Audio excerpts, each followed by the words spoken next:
na Terra um lugar como esse.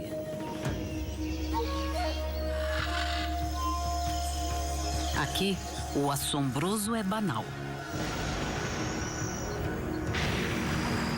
Peixes saltam da água para pegar sua presa. Felinos nadam. É o reino da beleza e da brutalidade, onde a adaptação é crucial para a sobrevivência. Esta é a Amazônia selvagem.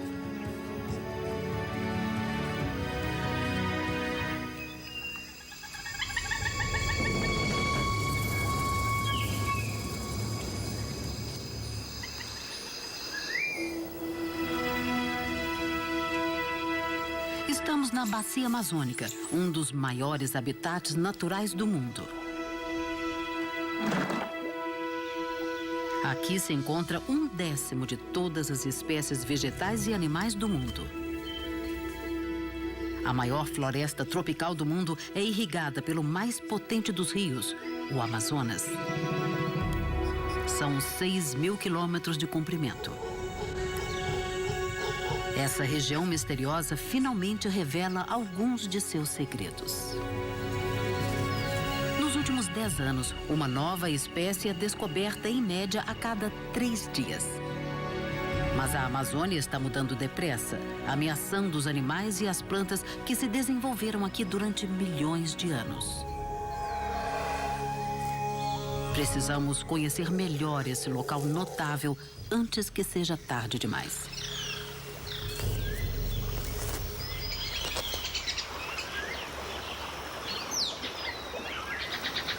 Um dos animais mais esquivos e misteriosos, a onça-pintada, é também o maior felídeo das Américas.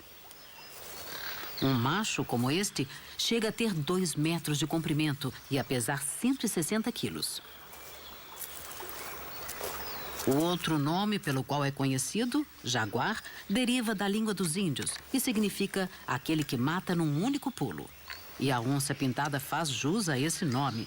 Geralmente mata com uma única mordida atrás da cabeça. Suas mandíbulas fortes e seus caninos, com 3 centímetros de comprimento, perfuram facilmente o crânio da vítima. Ao contrário de muitos felinos que evitam a água, a onça é bem adaptada ao nado. Ela atravessa o labirinto intrincado dos cursos de água da Amazônia para chegar aos seus locais de caça preferidos. Mas até a onça-pintada tem que tomar cuidado nessas águas lamacentas.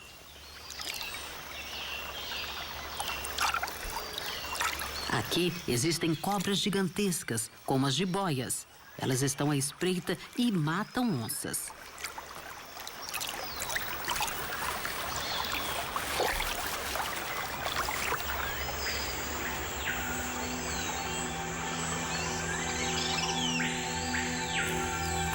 Uma vez em terra firme, elas imediatamente começam a caçar. A onça-pintada tem uma visão penetrante e uma audição aguçada. Mas seus movimentos furtivos também são outra arma importante. É uma inimiga temível para os animais que compartilham seu habitat.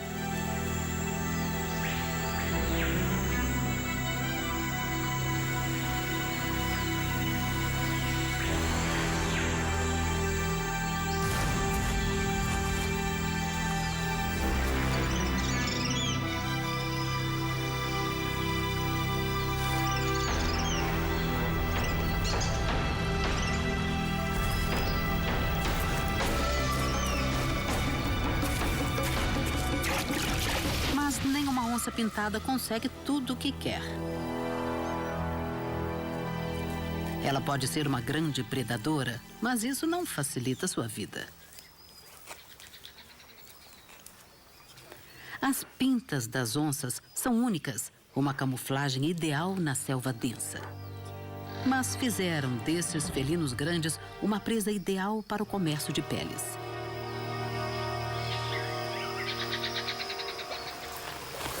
Na década de 1960, mais de 15.000 onças eram mortas a cada ano por causa de sua pele.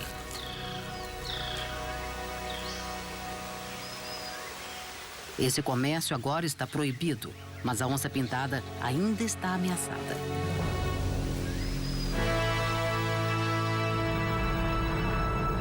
Essas florestas são seu último refúgio.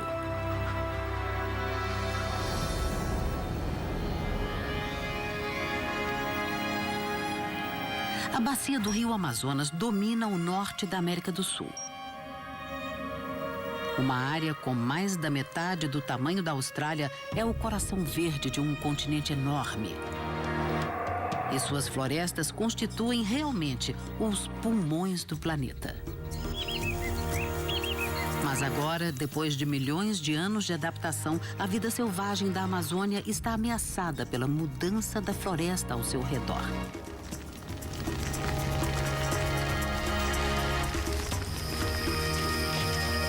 Como o maior predador terrestre aqui, a onça-pintada precisa de 300 quilômetros quadrados de floresta para se desenvolver.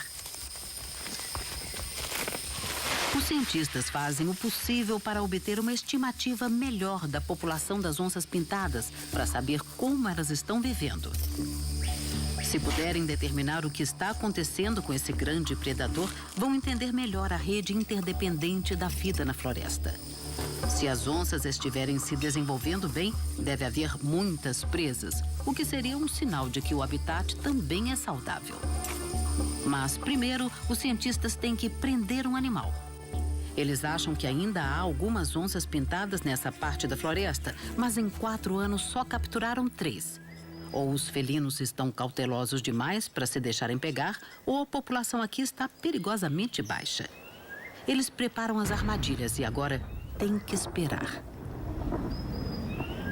As estações mudam até numa floresta tropical. Em dezembro, formam-se as nuvens pesadas, anunciando o início das chuvas fortes. É a última chance para um grupo de aves de atrair a atenção de uma fêmea antes das chuvas. O colorido irapuru laranja age como um semáforo, sinalizando para qualquer fêmea de passagem que ela deve parar e examiná-lo.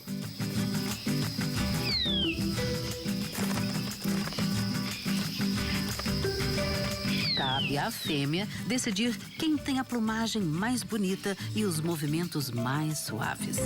Só os machos melhores e mais coloridos terão uma chance de acasalar.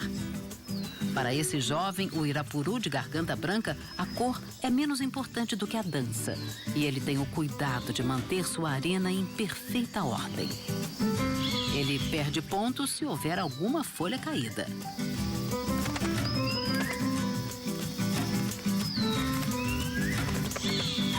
A folha tem que ser arrumada rapidamente e com estilo.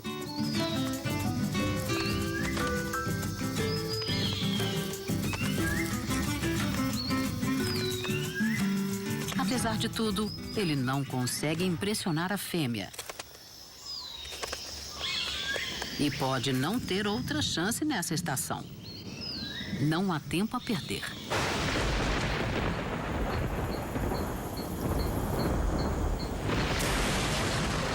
No final de dezembro, as chuvas chegam com toda a força.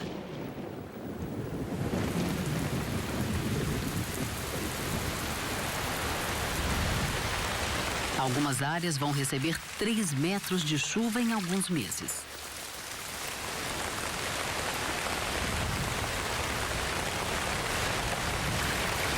Os animais que vivem aqui vão se afogar se não se adaptarem.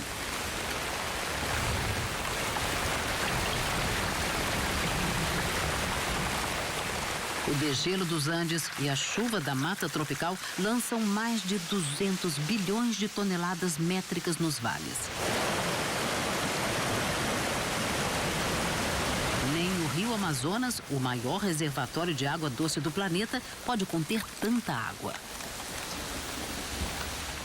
Todos os anos ele inunda suas margens, aumentando sua largura mais de 5 vezes. E alagando uma área com o tamanho do Reino Unido.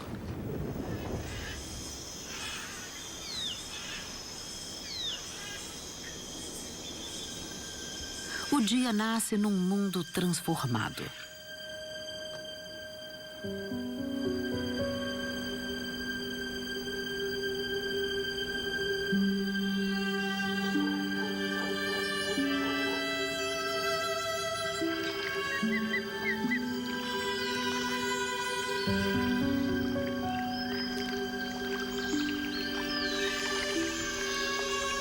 As árvores evoluíram de modo a enfrentar essa inundação anual. Elas sobrevivem mesmo dentro de 8 metros de água. A floresta chega a ficar inundada durante 7 meses.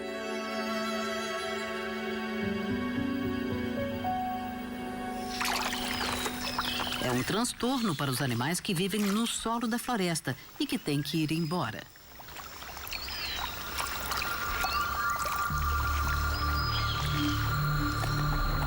O tatu de 15 quilos vive em terra seca e geralmente só se desloca à noite.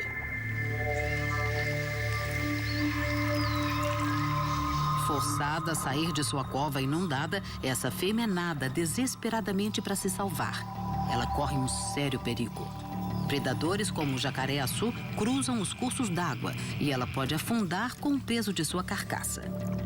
Se for preciso, ela consegue prender a respiração por alguns minutos e até andar no leito do rio. Para atravessar esse canal largo, ela engole ar e infla seu estômago, criando um salva-vidas temporário. Mas nadar tanto é exaustivo e rondam predadores famintos.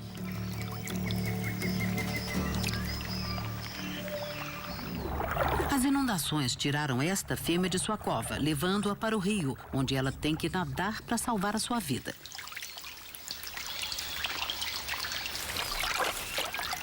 Dessa vez ela teve sorte.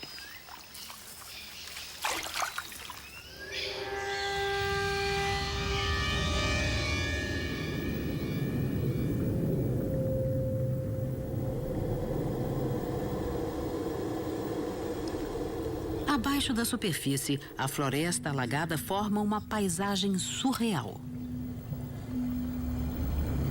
Alguma coisa nada entre os galhos onde as aves antes voavam. É um peixe-boi procurando alimento e abrigo.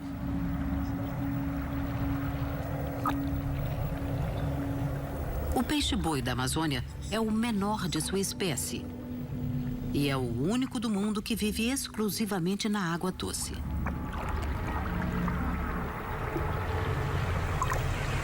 Um metabolismo incrivelmente lento permite que ele fique 20 minutos embaixo d'água até precisar voltar à tona para respirar.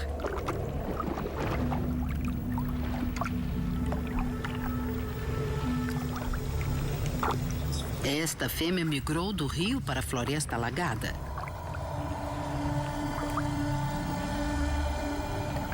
Gramíneas flutuantes e aguapés vicejam nessa época e ela devora a vegetação nova.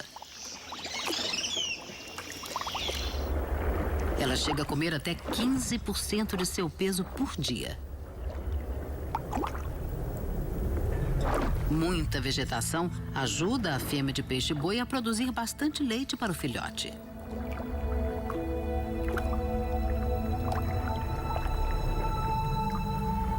Esse filhote ainda vai levar quase 1 ano para desmamar inteiramente. Os peixes-bois jovens podem ficar mais de 1 ano com a mãe, abrigando-se à sua sombra e aprendendo a sobreviver.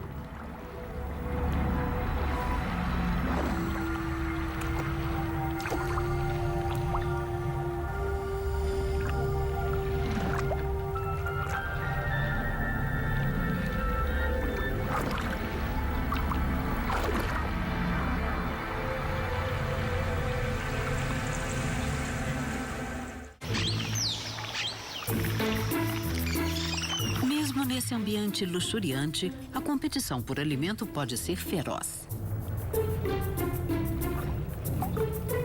Os sobreviventes desenvolveram maneiras de achar comida onde seus rivais falharam.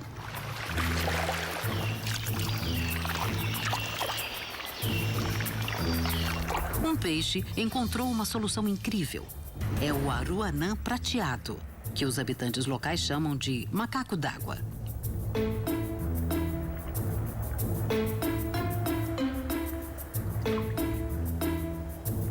Ele pesca tanto dentro como fora da água.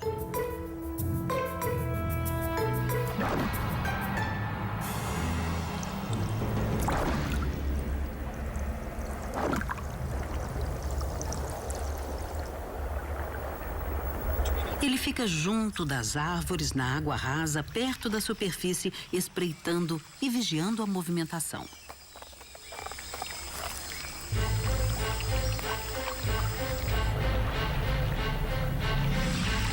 Quando localiza o alvo, o aruanã sai da água e salta no ar.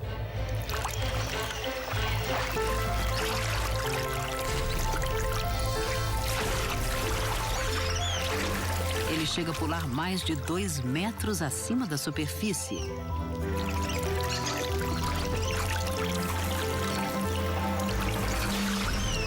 E obtém uma vantagem crucial na corrida pelo alimento.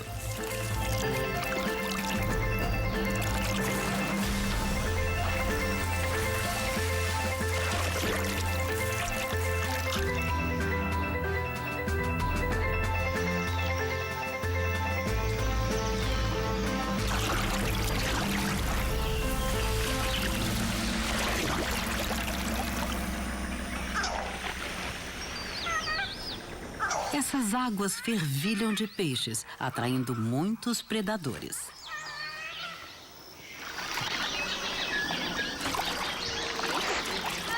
A Amazônia é o último bastião para as ariranhas gigantes, uma espécie ameaçada que chega a atingir quase 2 metros de comprimento. Elas vivem e caçam em grupos grandes.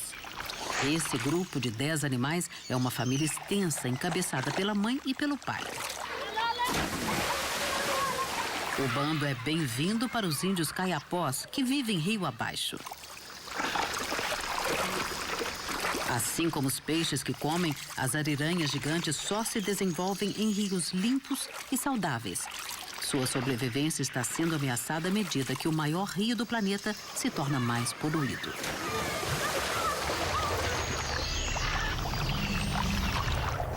Os seres humanos e as ariranhas partilham esse trecho do rio com um peixe pequeno de má reputação, a piranha vermelha. A piranha tem uma boca cheia de dentes afiados como navalhas, e quando se juntam na fúria para se alimentar, elas chegam a dilacerar uma vítima em segundos. Um peixe ferido, descartado pelas ariranhas, torna-se uma vítima conveniente.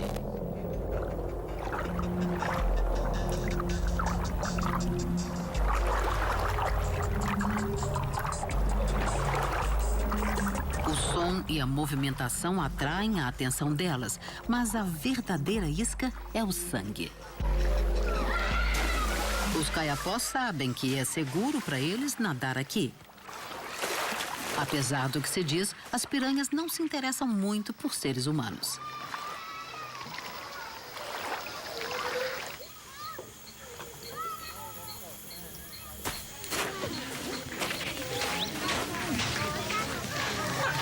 Vivendo no coração da selva amazônica, os caiapós já constituíram uma nação poderosa. Hoje, esses índios são alguns dos poucos milhares que restaram, vivendo em assentamentos ao longo do rio. Eles se consideram parte da floresta, como os animais com quem convivem. Eles dependem da generosidade do rio e da floresta, mas têm o cuidado de pegar só aquilo de que precisam.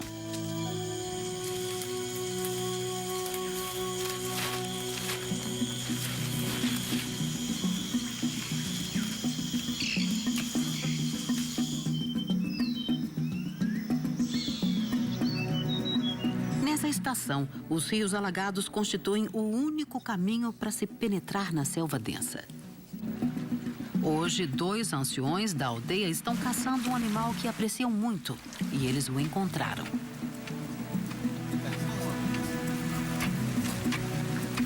É o tatu de 15 quilos. Eles acreditam que as plantas e os animais da floresta têm uma energia universal em comum que deve ser mantida em equilíbrio.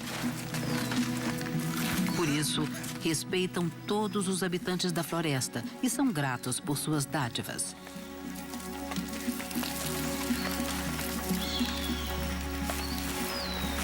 Assim, enquanto voltam para casa com sua presa, os anciões cantam para o espírito do tatu. Eles agradecem por ajudar a tribo a sobreviver pelo menos mais um dia.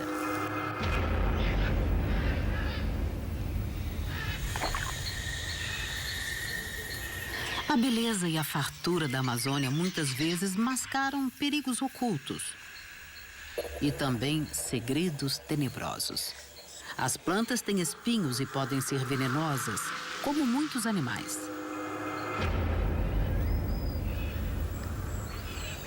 Essas florestas não são o Jardim do Éden, mas um campo de batalha pela sobrevivência. E seus habitantes têm que se adaptar a seus perigos. Os desenhos coloridos dos sapos venenosos só significam uma coisa: não se aproximem. Substâncias químicas tornam sua pele amarga e de gosto desagradável. Isso pode explicar por que a fêmea se arrisca a pôr apenas alguns ovos numa folha muito exposta. Com o tempo, os ovos se tornam girinos e começam a se mexer. Isso faz com que os filhotes fiquem ainda mais vulneráveis. A movimentação alerta os predadores. Por isso, seu pai monta guarda durante as primeiras semanas de vida dos sapinhos. Os predadores aprenderam que a cor e os desenhos do sapo significam uma refeição desagradável. Os girinos também podem ter um gosto ruim, mas não por enquanto. A sobrevivência dos filhotes depende agora da proteção do pai e de uma última tarefa que vai ajudar a garantir o futuro da prole. Ele vai conduzi-los numa jornada arriscada e perigosa até um lugar mais alto e seguro. Primeiro, os filhotes têm que subir no seu dorso. Uma película fina de muco os manterá no lugar enquanto fazem essa viagem.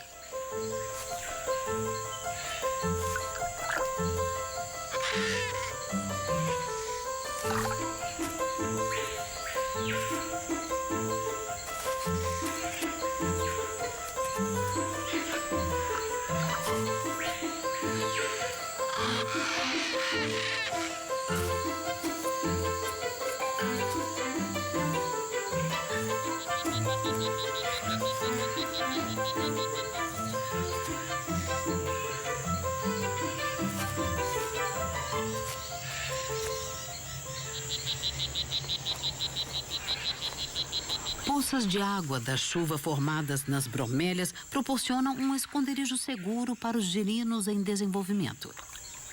Este será o último presente do pai para seus filhotes. Só agora ele finalmente os deixará.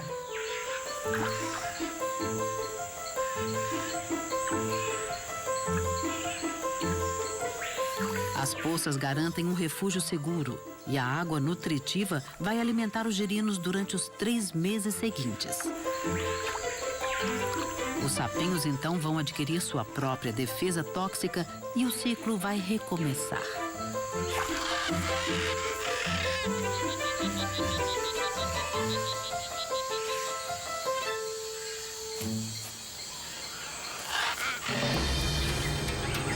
A estufa da biodiversidade revela lentamente seus segredos. Durante uma década, os cientistas descobriram mais de 1.200 animais e plantas novas. E essas espécies estão aprendendo agora como depender umas das outras para sobreviver. É uma rede frágil de relacionamentos interligados.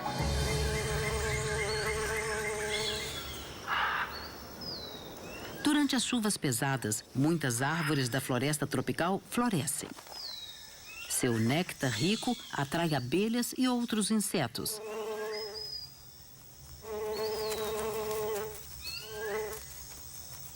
E atrai também a atenção de um grupo extraordinário de passarinhos. Os beija-flores só são encontrados nas Américas. Seus bicos e suas línguas são adaptados especialmente para penetrar nas flores e extrair o néctar doce. As plantas desenvolveram formas de flores adequadas, permitindo que os beija-flores as polinizem enquanto se alimentam. Essas avezinhas chegam a pesar menos de 2 gramas, quase como 2 clipes para papel.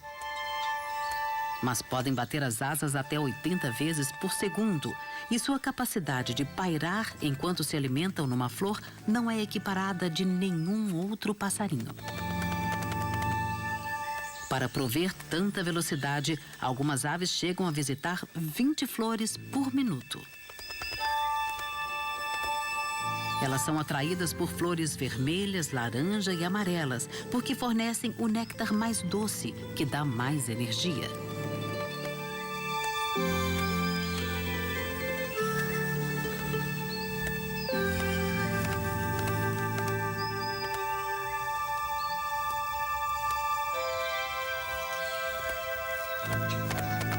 É durante a estação das chuvas que muitas espécies reproduzem e criam seus filhotes. A fêmea do beija-flor rabo branco de bigodes constrói um ninho frágil com fibras de plantas, teia de aranha e saliva. Para alimentar seus filhotes famintos, ela voa constantemente entre o ninho e as flores, voltando com uma mistura nutritiva de insetos e néctar. Ela fará a mesma coisa para um segundo filhote assim que ele nascer. Essa alimentação intensa chega a durar 28 dias, até que os filhotes tenham força suficiente para deixar o ninho. Para animais que vivem em tal velocidade, eles necessariamente não morrem jovens.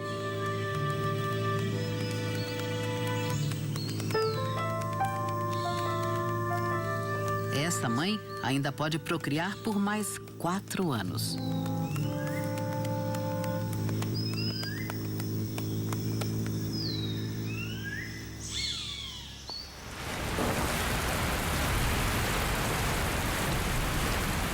Estamos agora em abril.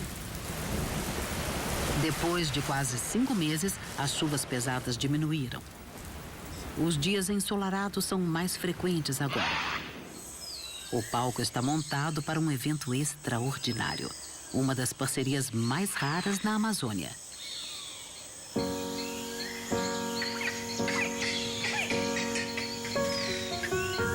As lagoas alagadas na borda da floresta tropical proporcionam um lar ideal para um gigante que flutua. A Vitória Régia é realmente um colosso. É a segunda maior planta de folha única do mundo. Ela cresce depressa, até 25 centímetros por dia e chega a aguentar 60 quilos. Esse jacaré de 2 metros utiliza-se dela para tomar sol. E as folhas formam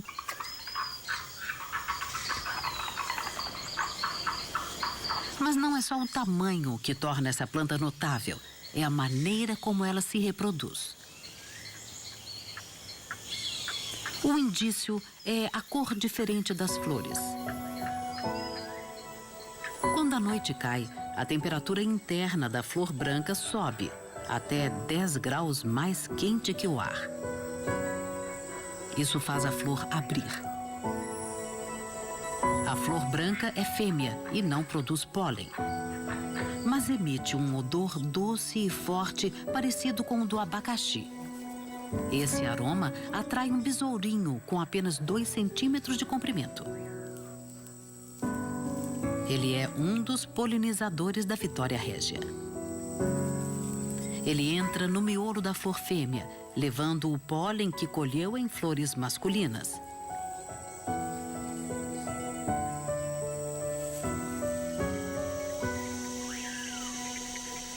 Quando o alvorecer se aproxima, a flor esfria e fecha, prendendo os besourinhos que ainda estiverem dentro. Mas isso não é um problema. Eles estão a salvo do calor e dos perigos. E o que é melhor, passam o dia se banqueteando com o néctar. Enquanto o besourinho come, o pólen cai nas partes reprodutoras da flor. Ali desencadeia-se uma transformação mágica.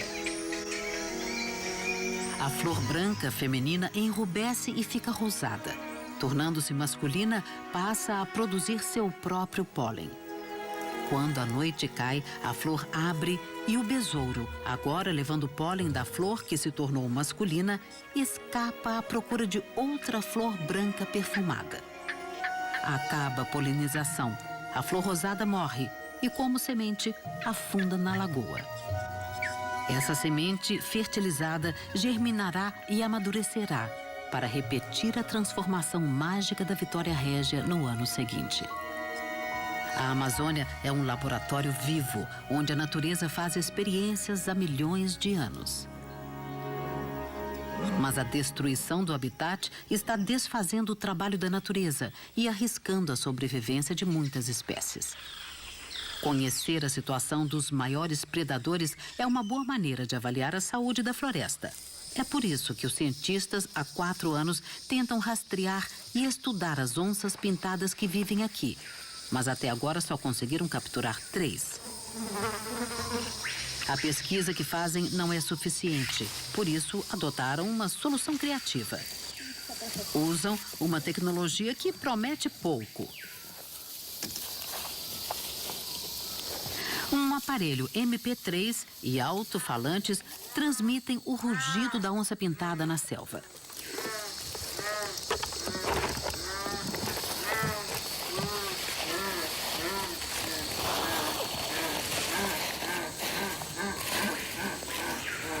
Os cientistas esperam que um felino curioso venha investigar. É uma tentativa, mas eles estão sem opções e as onças pintadas estão acabando.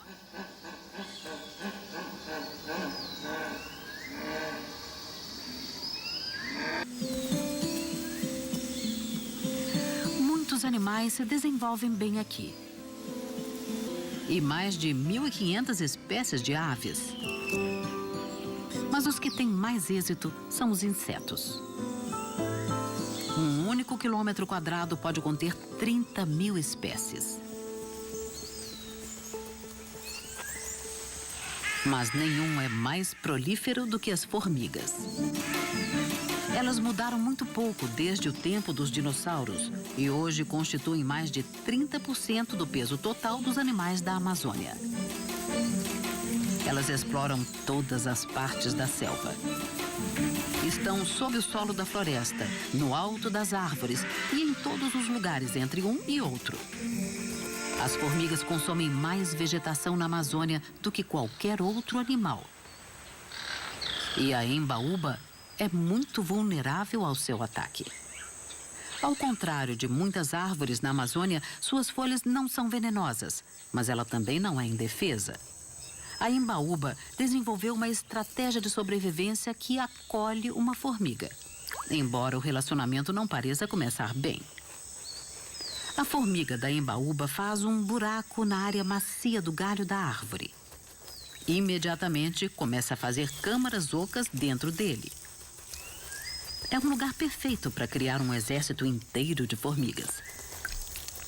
As operárias cuidam da rainha enquanto ela põe seus ovos preciosos. Os ovos são colocados juntos e vão constituir a próxima geração.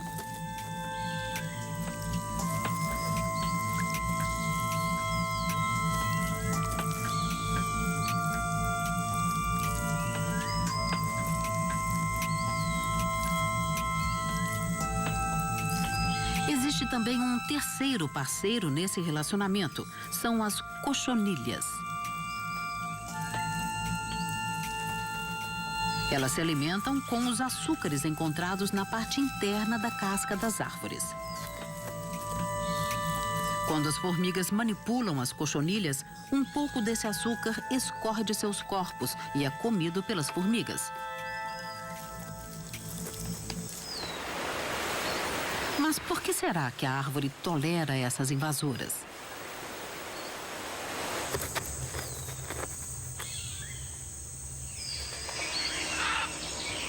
se torna claro quando um besourinho faminto se encaminha para as folhas das árvores. A movimentação nos galhos alerta as formigas.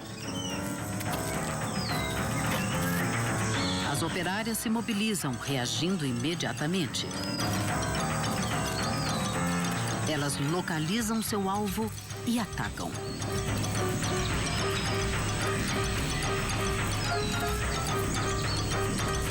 As formigas têm uma mordida feroz e se prendem nas partes moles do besourinho.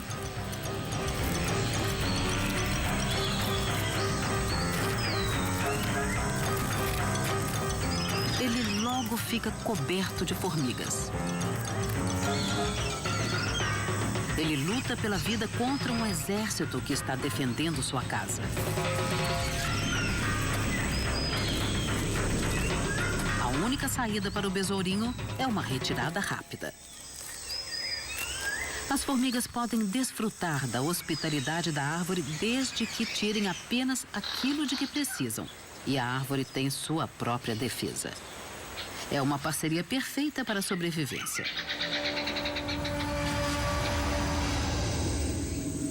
O dossel das árvores mais altas da floresta tropical pode chegar a 50 metros acima do solo. É tão inacessível que muitas de suas criaturas permanecem um mistério. Quando os cientistas têm uma chance de explorá-las, frequentemente descobrem alguma coisa nova. Só na última década foram descobertos 9 primatas novos.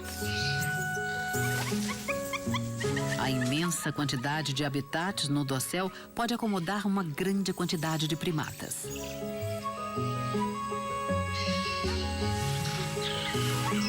Saguis minúsculos do tamanho de um coco convivem com macacos gritadores de 8 quilos. Um dos que tem a aparência mais estranha é o uacari vermelho, que tem a cor de um sapo venenoso. Os habitantes locais o chamam de macaco inglês, porque o rosto vermelho parece o de um estrangeiro pálido que tomou muito sol. Na verdade, o rosto vermelho tem uma finalidade importante. Quanto mais forte for a cor, mais saudável é o animal. É um sinal essencial na escolha de um parceiro.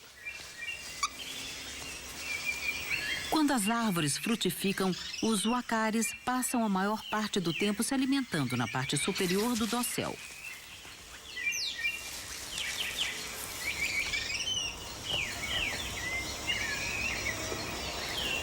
Eles usam suas mandíbulas inferiores para quebrar a casca dura de frutas verdes e de nozes, que muitas vezes fazem outros primatas desistirem.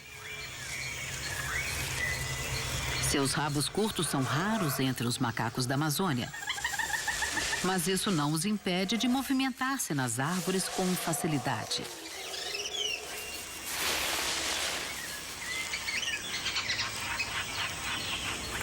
Os membros de uma família se catam para fortalecer os laços e estabelecer a hierarquia social.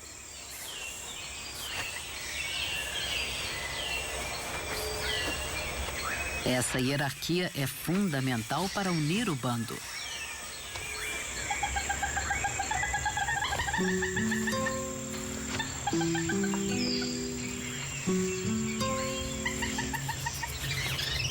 Os machos jovens estabelecem seus relacionamentos por meio de brincadeiras e de imitações de lutas. Às vezes é difícil distinguir umas das outras.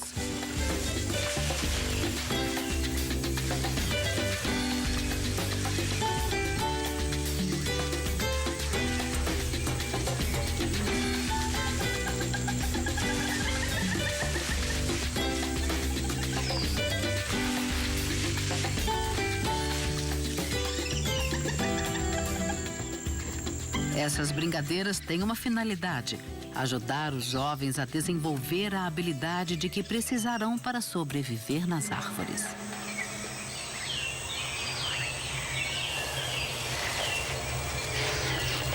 A estação da seca está se aproximando e o bando precisa aproveitar o restante da inundação.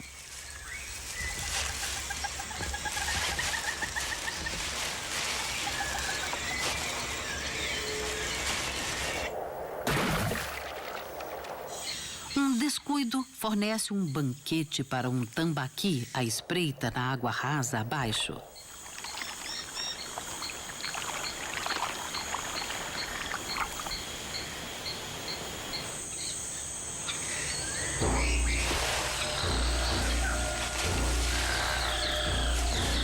Mas o mundo verde e luxuriante das árvores também oferece perigos.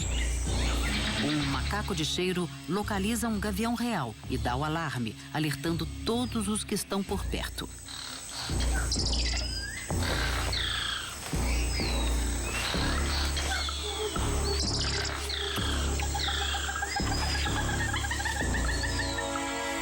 O gavião real gigante está bem adaptado à vida no dossel espesso. É muito bem capaz de arrebatar um macaco no galho. Um macho decidido com um filhote para alimentar é uma ameaça especial e ele voa grandes distâncias para encontrar comida. Seu ninho fica a mais de 3 quilômetros de distância no alto de uma árvore gigantesca. O cumaru chega a atingir 50 metros de altura. Os habitantes locais usam sua casca e suas sementes como remédio para curar tudo, de mordida de cobra a dor de ouvido.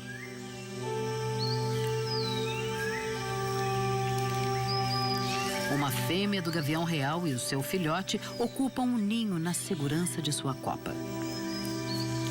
Ela é realmente imensa.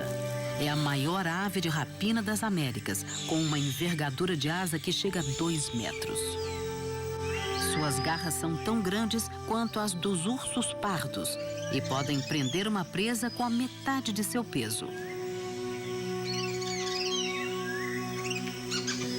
Apesar de seu tamanho e de sua força, o filhote corre o risco de ser atacado por muitos inimigos, inclusive moscas transmissoras de doenças.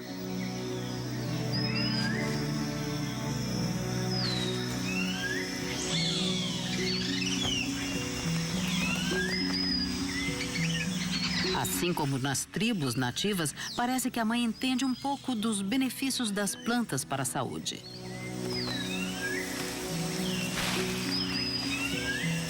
Ela traz frequentemente galhos finos e ramos verdes para refrescar o ninho. Isso parece manter parasitas e outros insetos longe do filhote querido.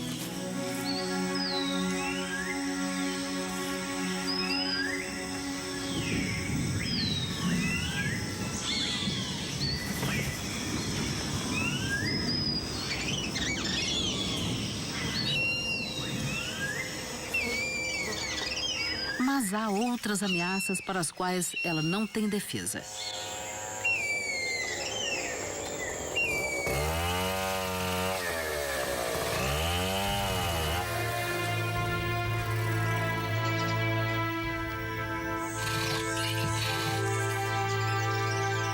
A madeira valiosa do cumaru é muito procurada pelos madeireiros.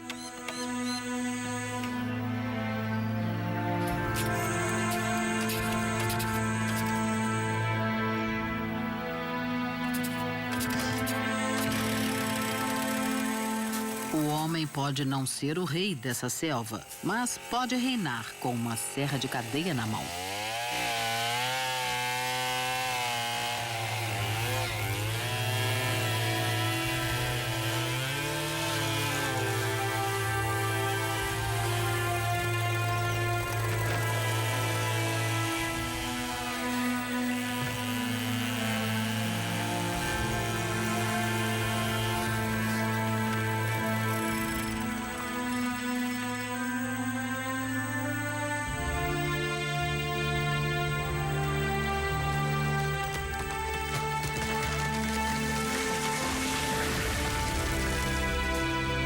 Quase 20% da floresta amazônica já foram desmatados, ameaçando não só o gavião real, como toda a vida na Terra.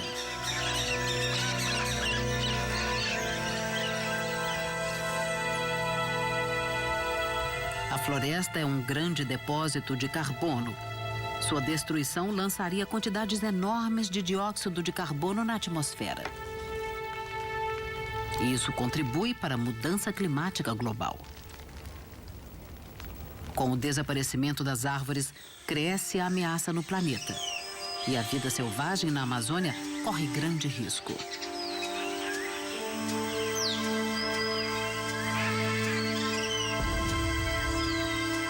A perda de florestas representa um perigo especial para o gavião real. Esta mãe tenta fazer o seu ninho pela terceira vez. É a terceira árvore que escolhe. As 2 árvores anteriores foram cortadas. Um gavião real leva 1 ano para criar um único filhote. Será que este chegará à idade adulta? Os guardas florestais estão apenas a 1 quilômetro de distância.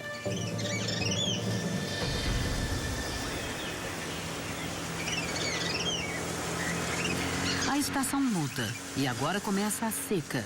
Os níveis d'água estão caindo. Com o recuo da água dos alagamentos, as onças pintadas vão expandir suas caçadas. E isso vai dar aos cientistas melhores oportunidades para localizar e capturar suas presas. Eles querem saber mais sobre o comportamento dos grandes felinos e avaliar a saúde geral nessa parte da Amazônia.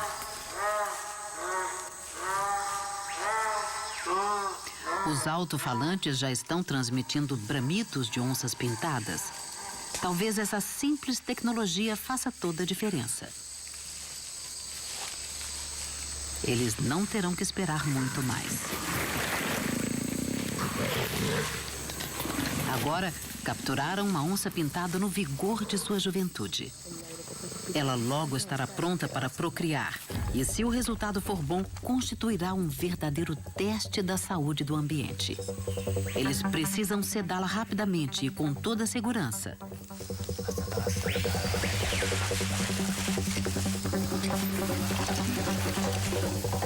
Essa é a parte mais perigosa do projeto, tanto para os cientistas como para o animal.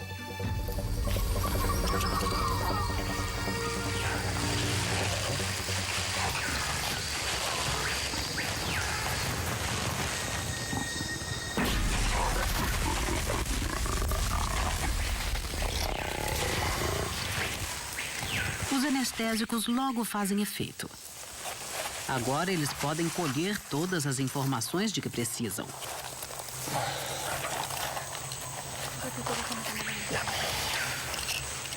Coleiras com rádio e rastreadores com GPS vão permitir que os cientistas sigam os movimentos da onça pintada na floresta. Essa pesquisa fornecerá indícios de seu comportamento durante a estação da seca que está para chegar. E ajudará os cientistas a entenderem melhor como ela sobrevive no seu domínio secreto.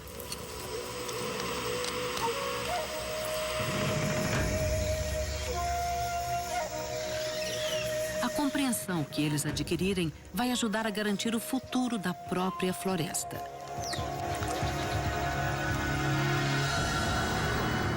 A Amazônia é cheia de perguntas que esperam uma resposta. Mistérios a serem esclarecidos.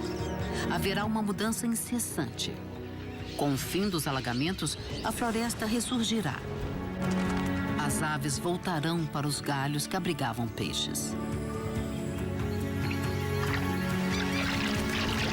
Histórias assombrosas sobre adaptação explicam milhões de anos de sobrevivência nessa região. Mas a Amazônia resistirá às mudanças que ocorrem no mundo?